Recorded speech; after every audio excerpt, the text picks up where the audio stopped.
जय हिंद दोस्तों। बहुत समय पहले एक राजा राज्य करते थे और बहुत पराक्रमी और बहादुर थे। उनकी एक राजकुमारी और 6 राजकुमार थे। सभी राजकुमारों से उम्र में बड़ी थी राजकुमारी। राजा अपनी राजकुमारी से बहुत प्यार करते थे। जब राजकुमारी शादी के लायक हो गई, राजा ने अपनी राजकुमारी की शादी राज्य के राजा भीष्म से कर दी और साथ में अपना आधा राजपाट अपनी राजकुमारी को दे दिया। कुछ सालों बाद राजा बीमार हो गए और स्वर्ग सिधार गए। धीरे धीरे सभी राजकुमार भी बड़े हो गए और सभी की शादी हो गई। एक दिन सभी राजकुमार साथ में बैठे थे। सबसे बड़े राजकुमार बोले, हम 6 भाई थे। पिताजी ने हमको सिर्फ आधा राज्य दिया और बड़ी बहन को अकेले ही आधा राज्य दे दिया। पिताजी ने हमारे साथ नाइंसाफ़ी की है।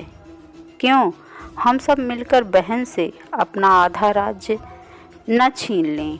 फिर दूसरा राजकुमार बोला, राज छीनने के लिए बहन के पति को रास्ते से हटाना होगा। फिर सभी राजकुमार मिलकर षड्यंत्र रचते हैं, कैसे अपने जीजा भीष्म को मारा जाए और बहन से राज्य छीन लिया जाए। फिर सभी राजकुमारों ने अपने जीजा को भोजन का निमंत्रण भेजा। उनका जीजा भीष्म एक बहुत ही अच्छे इंसान थे। उनके पास एक अद्भुत घोड़ा था जिसे भीष्म बहुत प्यार करते थे और वह घोड़ा बहुत ही वफादार था। भीष्म को अपने घोड़े से बहुत प्यार था। भीष्म जहाँ भी जाते साथ में अपने घोड़े को भी ले जाते। बहुत दिनों बाद अचानक भोजन का निमंत्रण सुनकर बहन को थोड़ा सा शक हुआ। उसने अपने पति भीष्म से कहा कि आप भोजन करने वहाँ मत जाइए, मुझे पता नहीं क्यों कुछ गलत लग रहा है। भीष्म ने कहा, तुम्हें ऐसे ही गलत लग रहा है, वह सब अपने ही तो हैं, इतने दिनों बाद बुलाए हैं, अगर नहीं जाएंगे तो उन्हें बुरा लगेगा। भीष्म ने मना नहीं किया और जाने के लिए तैयार हो गए। फिर भीष्म की पत्नी बोली, ठीक है तुम जाओ, लेकिन एक वादा करो, अपने घोड़े को अपने साथ रखोगे और उसे कभी बांधोगे नहीं। भीष्म बोला, मैं वादा करता हूँ, अपने घोड़े को हमेशा अपने साथ रखूँगा। फिर भीष्म चला गया।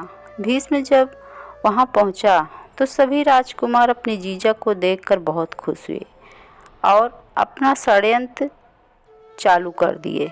उन्होंने एक खड्डा खुदवाया था और उसके ऊपर उनका आसन लगवाया था।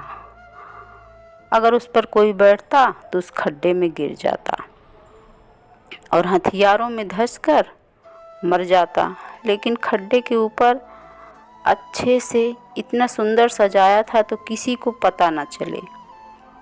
फिर षड्यंत्र के अनुसार सभी राजकुमारों ने अपने जीजा को वहीं खड्डे वाले सिंहासन पर बैठने के लिए कहा। लेकिन जैसे ही भीष्म उस पर बैठने वाले थे, घोड़े ने उसको धक्का दे दिया और खड्डा नजर आने लगा। सिंहासन उलट गया जिससे सब खड्डा दिखाई देने लगा। भीष्म बोले, यहाँ तो खड्डा है। राजकुमारों ने कहा, हमें नहीं पता था, यह किसी नौकर का काम है। फिर भीष्म को अच्छी जगह पर बैठाते हैं सभी राजकुमार और कुछ देर बाद भोजन का समय हो गया। फिर से सभी ने षड्यंत्र रचना शुरू किया। सभी ने भीष्म के खाने में जहर मिला दिया और सब साथ में बैठ गए। लेकिन भीष्म के खाने में तो जहर था, तो घोड़ा वह समझ गया और भीष्म के खाने को गिरा दिया। भीष्म के लिए फिर दूसरा खाना आया जिससे उनकी जान बच गई।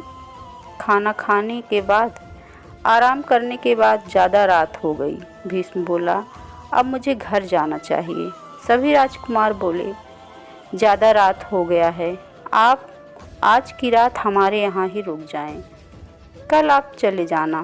भीष्म रात में रुकने के लिए राजी हो गए और वहीं सो गए। अगले दिन सुबह सभी राजकुमार बोले, जीजा जी चलते हैं जंगल में शिकार खेलने। भीष्मा उनको मना नहीं कर पाया और उनके साथ शिकार खेलने चला गया।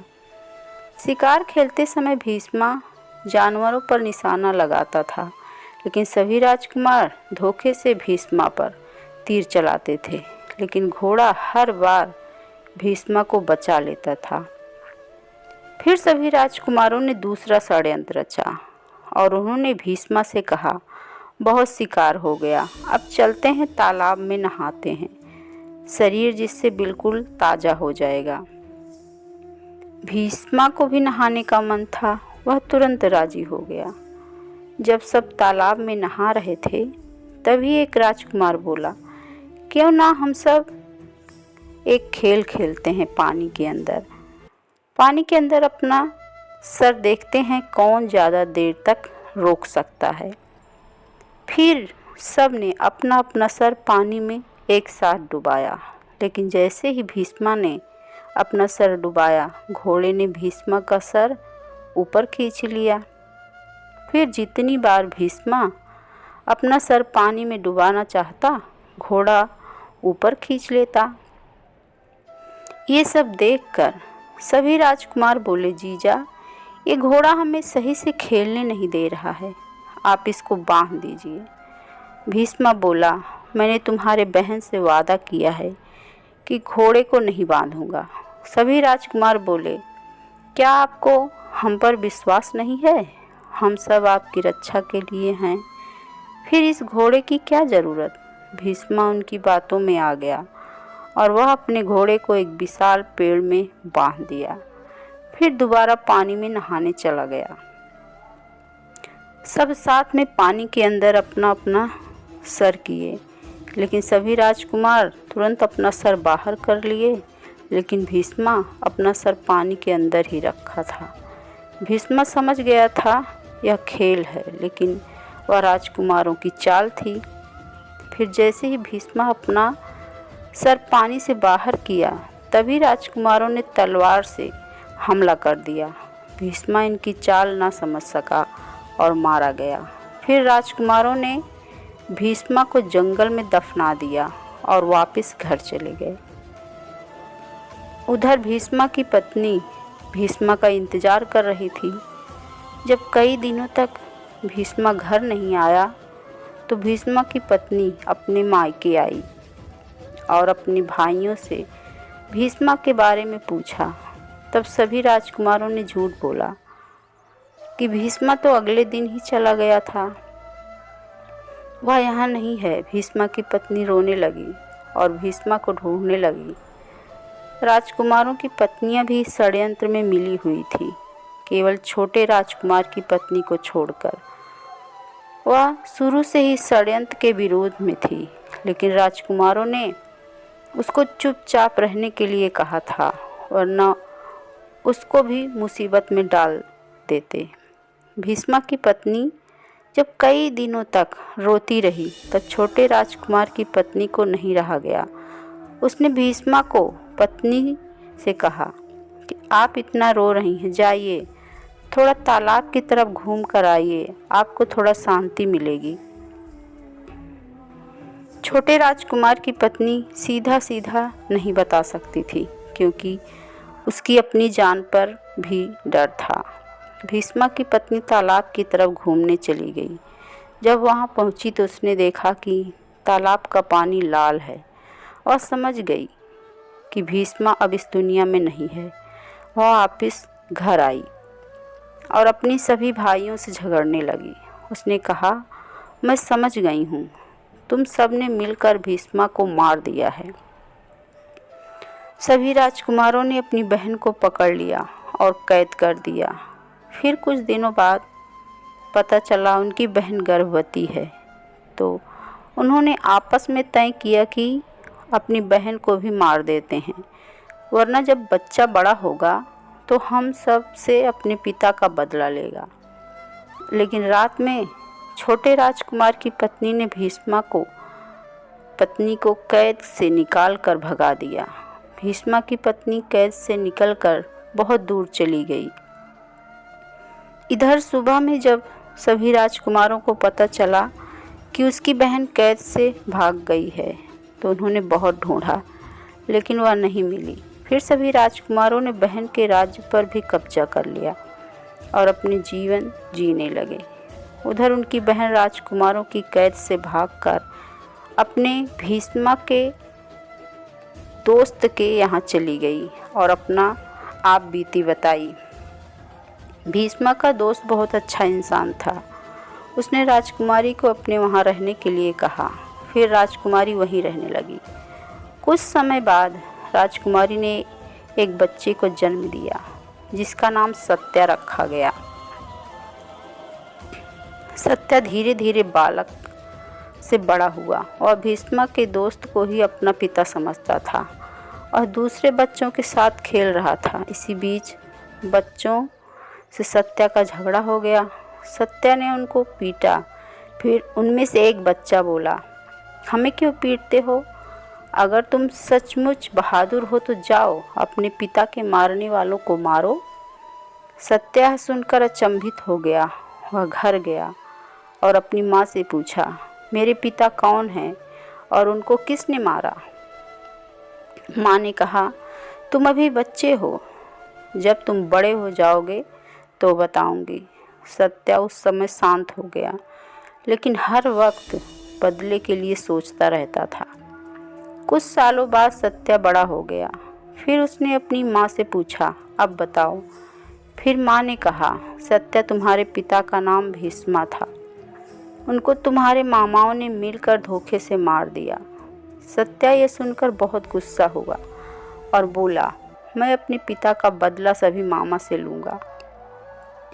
सत्या के पास भी अपने पिता जैसा ही समझदार वफादार घोड़ा था।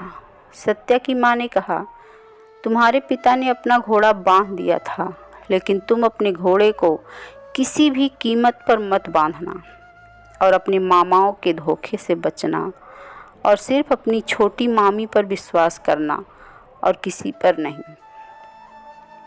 फिर सत्या बोला, ठीक है माँ, मैं आपकी सभी बातों का ध्यान रखूँगा। मैं वो गलती नहीं करूँगा जो पिताजी ने किया था। कुछ दिनों बाद सत्या ने सभी मामाओं को पत्र भेजा और उसमें लिखा, सभी मामा को प्रणाम, मैं आपका भांजा सत्या हूँ। जो हुआ सो हुआ। मैं आप सभी को अपना मानता हूँ और मैं यह जानता हूँ कि आधा राज्य मेरा है।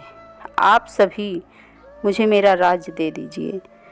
दरअसल सत्या को राज्य नहीं चाहिए था, वह सिर्फ अपने पिता का बदला चाहता था। यह पत्र तो सत्या की चाल थी। जब यह पत्र सभी मामाओं को मिला तब सब हैरान और परेशान हो गए। वह नहीं जानते थे कि उनकी बहन अभी भी जिंदा है और उसकी एक पुत्र भी है।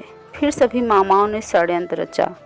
वे आपस में बोले, सत्या को भी उसके पिता की तरह ही धोखे से मारना होगा। फिर सबने मिलकर सत्या को भोजन पर निमंत्रण भेजा और बोले, प्यारे सत्या आ जाओ, हम सब तुमको आधा राज्य दे देंगे। सत्या अपने घोड़े के साथ मामा के यहाँ चल दिया। माँ बोली, बेटा सावधान रहना।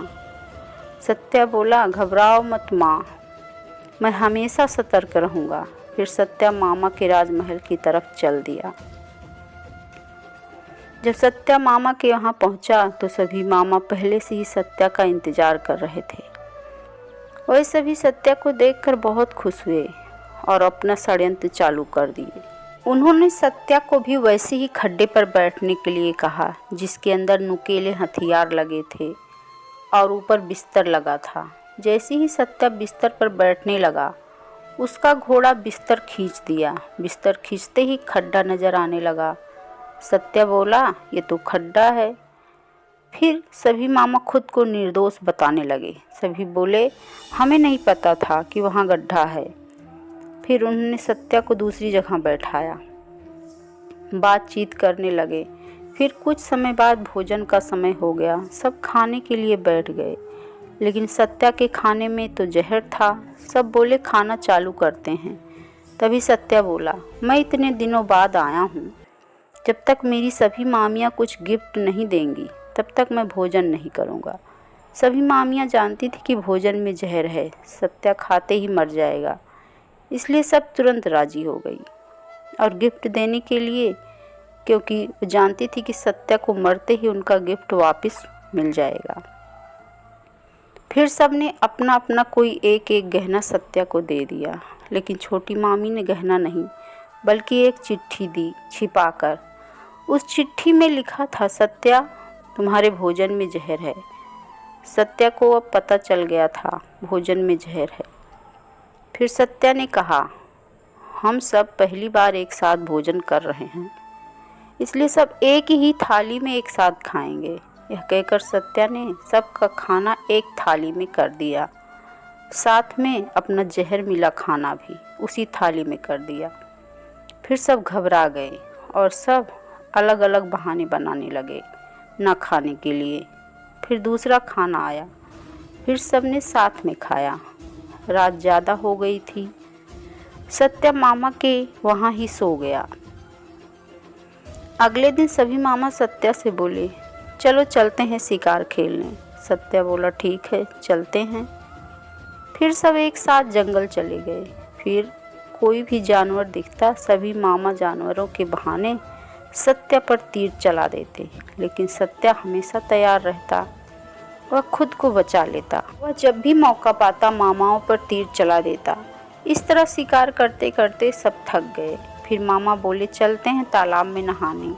सत्या बोला, ठीक है चलते हैं। फिर सब तालाब में नहाने लगे।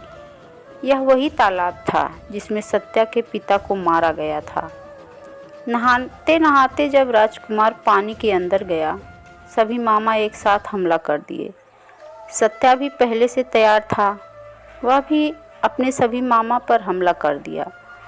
बहुत देर तक लड़ाई हुई। सत्या ने एक एक करके सभी मामा को मार डाला और फिर अपने मामा के घर पहुंचा और अपनी सभी मामियों को कैदी बनाकर जेल में डाल दिया, लेकिन केवल सबसे छोटी मामी को कुछ नहीं किया। जो आधा राज्य सभी मामा ने छीना था वह सत्या ने ले लिया और बाकी राज्य अपनी छोटी मामी को दे दिया और फिर अपनी माँ के साथ सत्या रहने लगा। इस तरह सत्या ने अपना बदला पूरा किया। दोस्तों, आपको यह कहानी कैसी लगी बताइएगा ज़रूर कमेंट करके, और वीडियो को लाइक और शेयर करिएगा, चैनल को सब्सक्राइब करिएगा।